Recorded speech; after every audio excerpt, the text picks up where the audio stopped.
Mirë se vini. Në këtë material do të zbërthejmë disa nga parimet më të famshme të Dale Carnegie-t. Do të shohim se si mund të ndikojmë te të tjerët, por pa i bërë armiq. Le ta quajmë një lloj manuali për diplomaci njerëzore. Okej, për ta nisur kam një fakt interesant që vjen nga Wall Street. Imagjinoni pak, po të ishit në gjendje të kishit të drejtë vetëm 55% në kohës atje, do të bënit $1 milion në ditë. Po, vetëm 55%. E pra, kjo na sjell të një pyetje thelbësore. Pse në bisedat tona të përditshme, sillemi sikur e kemi 100% të drejtë, kjo këmbëngulja jon për të fituar debatin shpesh, e po, na del huq. Pyetja është, pse ndodh kështu? Tani do ta zbulojmë. Le të flasim pak për kotësinë e debatit. Do të shohim se pse kur i thua dikujt drejt për drejt, e ke gabim, pothuajse gjithmonë ke humbur që në fillim. Dhe besojeni ose jo, ka një arsye psikologjike shumë të fortë pas kësaj. Mendoni pak për këtë.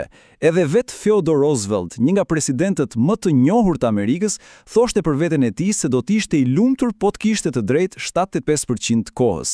Tani, nëse një njerëz si ai pranonte një mundësi kaq të madhe gabimi, ndoshta edhe ne duhet të jemi pak më të përmbajtur. Ja ku qëndron çështja. Kur i thua dikujt ti e ke gabim, nuk po sulmon thjesht idenë e tij, po i jep një goditje të drejtpërdrejtë inteligjencës, gjykimit, krenarisë së tij.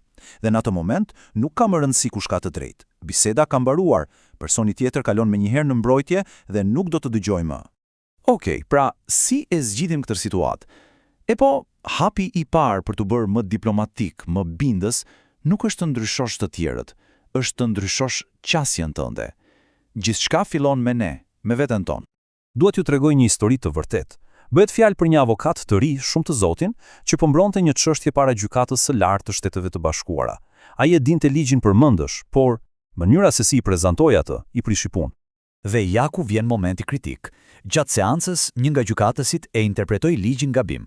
Avokati ynë, pa u menduar 2 herë, e korrigjoi troç, deri huaj nuk ka afat parashkrimi në të drejtën detare.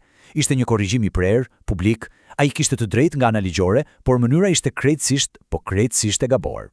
Çfarë ndodhi më pas? Një heshtje e akullt rambi gjykat. Siç tha vet avokati më vonë, unë kisha të drejtë, por nuk binda askënd. Kjo histori na tregon një gjë të madhe. Të kesh të drejtë faktikisht nuk do të thotë absolutisht asgjë nëse nuk fiton personin. Ai bëri gabimin fatal. I tha një njeriu të rëndësishëm publikisht se e kishte gabim. Kështu që kemi 2 rrugë. Nga njëra anë, ti thuash dikujt e ke gabim.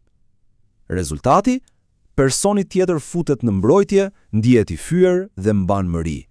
Nga ana tjetër, të pranosh që mund ta kem gabim. Rezultati këtu, debatet ndalojnë, personi tjetër bëhet më i hapur dhe dialogu fillon. Ja pra një frazë që bën magji, me të vërtet, thjesht thuaj, dëgjo, mund ta kem gabim, më ndodh shpesh, hajde t'i shohim faktet bashk. Kjo fjali e çarmatos këdo, e ndalon debatin përpara se të fillojë, sepse nuk fton për luftë, por për bashkëpunim. Dhe ka edhe një anë tjetër të medaljes. Çfarë ndodh kur ti e ke gabim? E po, rregulli është i thjeshtë, pranoje shpejt dhe me bindje. Mos u justifiko. Carnegie tregon një histori ku pranoi fajin para një polici për qenin e tij pa zinxhir dhe polici, në vend të gjobës, thjesht e lati ikte. Pranimi i fajit është një veprim force, jo dobësie. Në rregull, tani që kemi folur për themelin pra për veten tonë, le të kalojmë te pjesa e dytë, qasja. Si duhet t'i afrojmë një bisede? Përgjigjja është me një pikë mjalt. Abraham Lincoln i ka thënë më mirë se kushdo tjetër. Një pikë mjalt tërheq më shumë miza se 1 gallon vrerë. Kjo është ideja qendrore këtu. Miqësia, ngrohtësia dhe butësia janë gjithmonë më të fuqishme se forca dhe agresiviteti.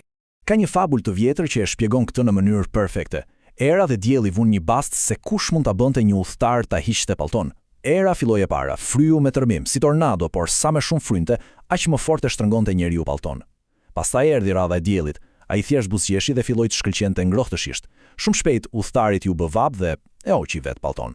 Morali është i qartë. Bindja vjen nga ngrohtësia, jo nga forca. Dhe kjo nuk funksionon vetëm në fabula. John D. Rockefeller Jr. dikur u përball me një grup minatorësh grevis që ishin aq të zemëruar sa donin ta varnin. Ishte një situatë tepër e rrezikshme. E dini si e filloi fjalimin e tij? Me miqësi. Fjalët e tij ishin të ngrohta dhe plot respekt. Dhe ajo turm që donte t'i bënte keq, u shndrrua në një grup njerëzish që e duar trokitën. Kjo është fuqia e një pike mjalt. Mirë, kemi folur për mendësinë dhe qasjen. Tani le të flasim për metodën, për taktikat. Si e drejtojmë në mënyrë aktive një bisedë për të arritur aty ku duam? Këtu futet në lojë sekreti i Sokratit. Ideja është kjo: bëje personin tjetër të thot po që në fillim të bisedës. Në vend që të përqendrohesh te pikat ku nuk bini dakord, fillo me ato ku keni një mendim. Çdo po e bën më të lehtë pon tjetër dhe krijon një atmosferë bashkëpunuese. Le të shohim një shembull nga jeta reale. Një shitës i kompanisë Westinghouse po përpiqej të shiste motor një klienti. Përgjigjja e klientit ishte e prerë. Motorët tuaj nxehen shumë, nuk i blej. Një jo kategorike. Çfarë bëri shitësi? Ai nuk filloi të debatonte për nxehtësinë e motorëve. As pak. Në vend të kësaj, ai bëri një pyetje të zgjuar. Zotri, ju jeni dakord që motorët duhet të plotësojnë standardet e industrisë apo jo? Përgjigjja e vetme për këtë pyetje është po. Dhe pikërisht ashtu ndodhi. Pas asaj përgjigje pozitive, shitësi vazhdoi me pyetje të tjera për standardet e sigurisë, për temperaturat e lejuara dhe për çdo pyetje merrte një po. Në fund, klienti e kuptoi vetë se motorët nuk kishin fare problem. Dhe jo vetëm që u bind, por bëri një porosi prej $35,000. E gjitha kjo duke marrë disa po në fillim. Dhe tani, teknika e fundit që mund të jetë më e fuqishmja nga të gjitha, valvula e sigurisë. Çfarë do thotë kjo? Thjesht, lëre personin tjetër të flasë, lëre të flasë sa më shumë. Ne mendojmë se bindim duke folur, por shpesh bindim duke heshtur dhe duke dëgjuar. Ka një histori të famshme për një shitës që kishte humbur zërin dhe fitoi një kontratë gjigante vetëm sepse i la klientët të flisnin lirshëm dhe të bindin veten e tyre. Mirë, i kemi parë të gjitha, kemi arritur në fund të këtij materiali për artin e diplomacisë, tani është koha të përmbledhim gjithçka në një manual të vogël praktik që mund ta përdorim që sot. Pra, ja ku i kemi. Së pari, mos i thuaj kur dikujt drejt për drejt se ka gabim. Së dyti, nëse ti e ke gabim, pranoje shpejt dhe pa hezitim. Së treti, filloje çdo bisedë në mënyrë miqësore. Së katërti, bëj pyetje që marrin përgjigje po që në fillim, dhe së pesti, inkurajo të tjerët të flasin më shumë se ti.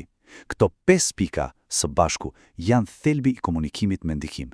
Dhe për ta mbyllur, dua të ndaj me ju një thënie të lashtë nga Lao Tse që e përmbledh gjithë këtë filozofi. Arsyeja pse lumenjt dhe detet marrin nderimin e 100 prenjve malor është se ata qëndrojnë poshtë tyre. Pra, fuqia e vërtet dhe ndikimi i vërtet nuk vijnë nga të qenit mbi të tjerët, por nga përulësia për të qëndruar poshtë tyre. Kjo të bën të madh.